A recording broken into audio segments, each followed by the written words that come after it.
ఎన్ని emotions ఎటుపోయిన food అయితే basic emotion. అందుకే ఇంత రెస్టారెంట్స్, ఇంత టైప్స్ ఆఫ్ ఫుడ్స్, అసలు విచిత్రమైన ఫుడ్ ఆప్షన్స్. కానీ ఈ ఫుడ్ ఇలా రకరకాలు తింటూ ఎక్కడో సరిగ్గా తినక మన మీద అంటే విమెన్ హెల్త్ మీద, గర్భధారణ మీద నెగిటివ్ ఇంపాక్ట్ ఏమైనా చూపిస్తూ ఉందా?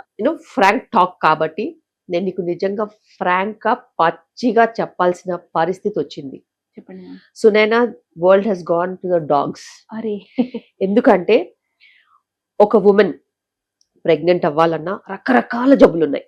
పీసీఓడి ఏంటి, ఎండోమెట్రియోసిస్ ఏంటి, ఫైబ్రాయిడ్స్ ఏంటి, రకరకాల ప్రాబ్లమ్స్. ఎగ్ క్వాలిటీ బ్యాడ్ ఉంది, స్పర్మ్ క్వాలిటీ అయితే ఇంకా చెప్పనే వద్దు, అది పీక్ లెవెల్లో బ్యాడ్ అయిపోయింది. సో ఇంత bad quality of egg and sperm తో ప్రెగ్నెన్సీస్ రావడమే కష్టమైంది. ఓకే, వచ్చిన ప్రెగ్నెన్సీ కూడా ఇదర్ మిస్క్యారేజెస్ అవుతున్నాయి, ఆర్ ఇదర్ సమ్ అబ్నార్మాలిటీస్ ఉంటున్నాయి, ఆర్ బ్లీడింగ్, స్పాటింగ్, లో ప్లసెంటాస్, ప్లాసెంటల్ ప్రాబ్లమ్స్, బీపీలు రావడం, షుగర్ రావడం ప్రెగ్నెన్సీలో. అండ్ బీపీలు షుగర్లే కాకుండా ఏదైతే బ్లడ్ సప్లై చెయ్యాలో ప్లసెంటా, దాని ఫంక్షనే బ్యాడ్ అయిపోయింది.